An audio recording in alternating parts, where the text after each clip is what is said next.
We'll keep you posted. Still got a lot of heat across North Georgia. It works, and which companies are using this stealthy practice. Shoppers are paying more for just about everything, but chances are some price hikes might have gone unnoticed because of shrinkflation, the stealthy practice of keeping prices stable but reducing the quantity of a product.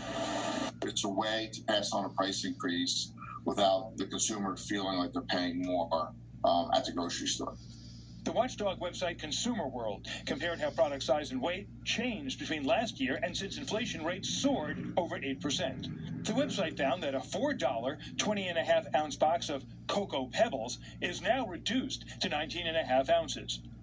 $1.79 used to be able to get you 7 ounces of Dawn dish detergent. Now, the same price only gets you 6.5.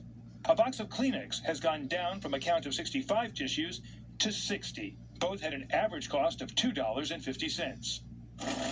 Consumer advocates say shrinkflation is nothing new, but we're seeing more of it due to economic turbulence. When I've asked manufacturers, why are you downsizing? They'll say, well, the raw material costs have gone up. We're paying more because of high gasoline prices. Shrinkflation is likely here to stay, at least until the inflation rates start to drop. It just didn't happen overnight. It's not going to go away overnight either. We reached out for comment to the product manufacturers mentioned in our report, but have not heard back. Although some shoppers consider it deceptive for companies to... Soaring at a 40-year high, the president says, I've never been more optimistic about America than I am today. I really mean it. Addressing the economy on Tuesday, President Biden insisted that his economic policies are working and are going to work better once inflation is out of the way. I truly believe we've made extraordinary progress by laying a new foundation for our economy, which becomes clear once global inflation begins to recede. He also accuses Republicans of blocking his progress while attacking what he calls a MAGA agenda as part of his midterm messaging.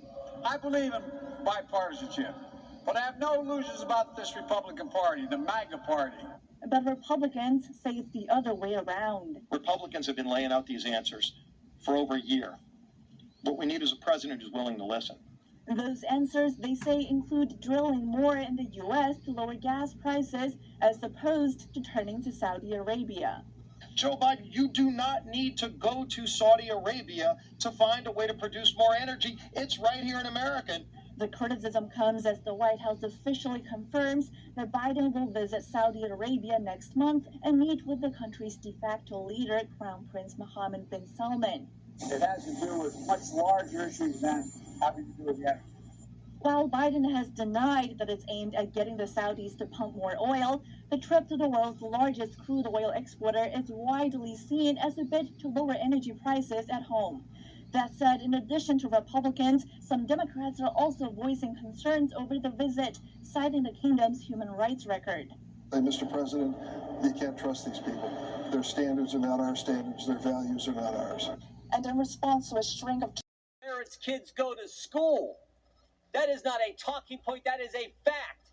This move in Congress comes as the Supreme Court is set to release its final ruling on an abortion case this summer.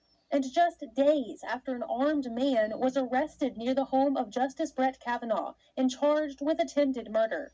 Pro-abortion activists have continued to protest around D.C., and the Epoch Times reports that activists have said they aren't ruling out violence. One longtime activist saying, quote, "If you want to do property destruction, do it in secret. If you're doing it publicly, you're probably an infiltrator." When asked about protesters' comments and the potential for violent activists, the Democrat caucus chairman told NTD's Iris Tao that they condemn violence. Whether it comes from whatever particular ideological perspective. And just last night, protests continued in front of Justice Alito's home. The Supreme Court is expected to release a slate of opinions tomorrow, but there's no details on which specific cases they'll be ruling on. So we'll have filings say that Allen helped Qatar influence U.S. foreign policy in 2017 when the Middle Eastern nation was in a diplomatic crisis. The FBI also claimed that the general simultaneously pursued multi-million-dollar business deals with the government of Qatar. The FBI's search warrant application says the general violated a law on foreign lobbying, known as the Foreign Agents Registration Act. The act requires people who are lobbying for a foreign government to register with the Justice Department. According to the Associated Press, the general has previously denied working as a Qatari agent. Allen retired from the military in 2013. Before that, he spent years serving in the Middle East, including as the commander of U.S. forces in Afghanistan and the deputy commander of the U.S. Central Command. He has not been charged with any crime. Reporting by Allison Lee, NTD News. And now to the U.S. economy. 90% loss, but there is still room for another 90% loss, unfortunately, if it gets to be a very bad bear market recession. Alex Chambers is owner and designer at Wonder Web Development. He first got into crypto in 2017, but got out shortly after the market crash a year later. It would have been nice to sell previously, but I have faith it'll keep growing in the future. Chambers got back into crypto recently during the bull run in 2021.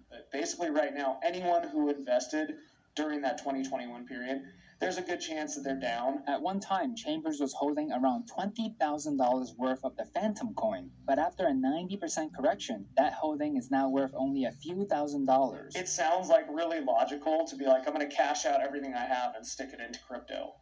But doing that presents the problem.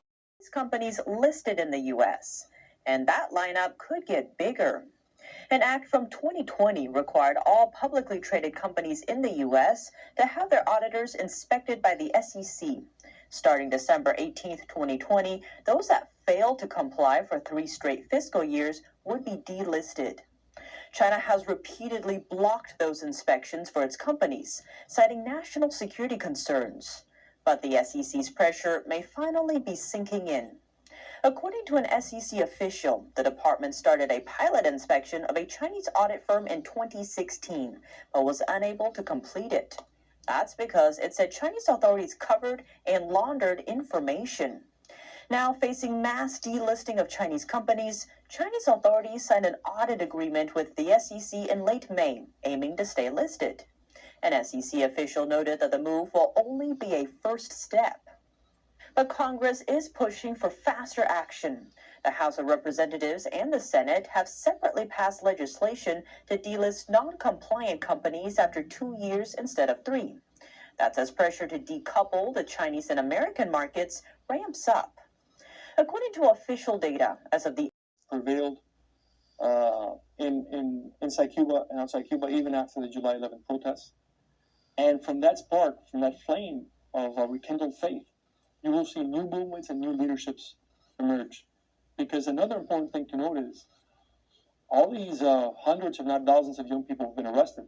When they've gone before those kangaroo courts and these mock trials, they've been defiant. They have insisted that they will persist in their nonviolent struggle for freedom. They haven't recanted. And communists love to display videos or make shows of people asking for forgiveness and recanting what they've done against the state. They haven't been able to in Cuba because there's a resolve to fight until the end, until Cuba is free. Now, given this situation, where again people are protesting like this, and it doesn't seem like it's ending, and as you mentioned, even the protesters are not. It seems like they're at a state where people are no longer afraid of repression or reaction from the regime. That the discontent with communism and the system there is so strong that, as you mentioned, people are even willing to be thrown in prison or get thrown in front of the kangaroo courts, and they're not going to denounce their belief in freedom. I think there's fear, but people have built the faith to overcome the fear. There's definitely still a lot of fear. This regime will crush human lives. There's reasons to fear this regime. But I think there's this strong faith, patriotic and spiritual, which is inspiring people to overcome that fear.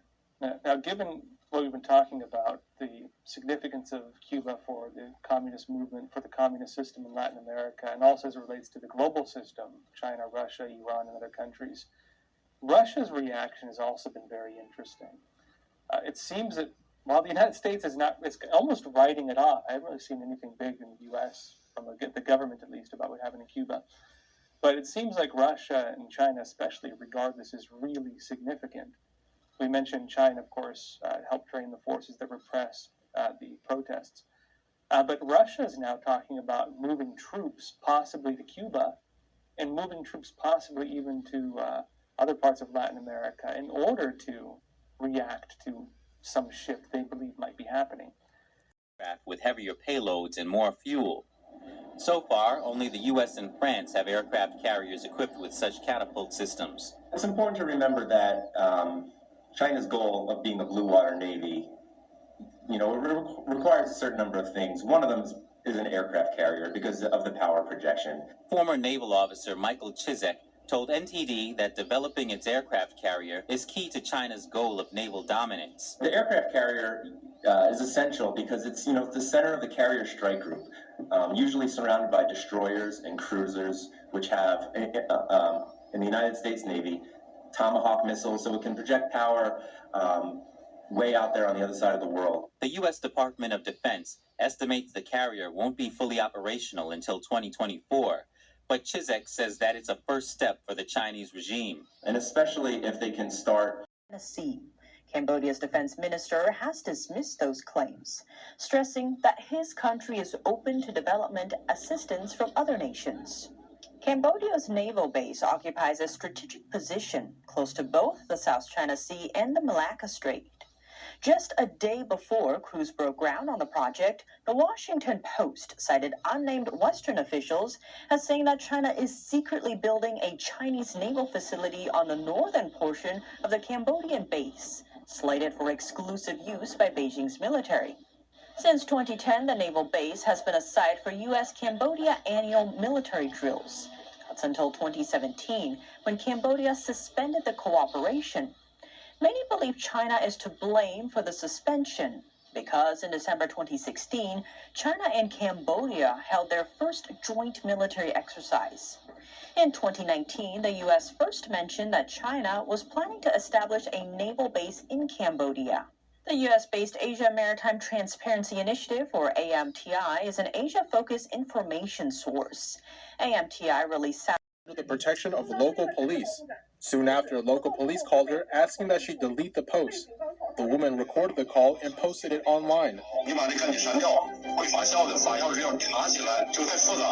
U.S.-based China Affairs analyst Tang Jingyuan says the incident isn't a one-off. He says it reflects Tracing system. They alert users and authorities when a person comes in close contact with an infected person. So if your QR code is red, you will lose access to public transportation and the right to travel across the country. Imagine having your proof of vaccination invalidated just because you wanted to attend a demonstration. NTD's Dawn Ma reports. The practitioners who are being persecuted. And then I asked my mom, I said, Mom, how long do we have to be here for? And I remember her answer very clearly. She said, until the persecution ends, whenever that day is.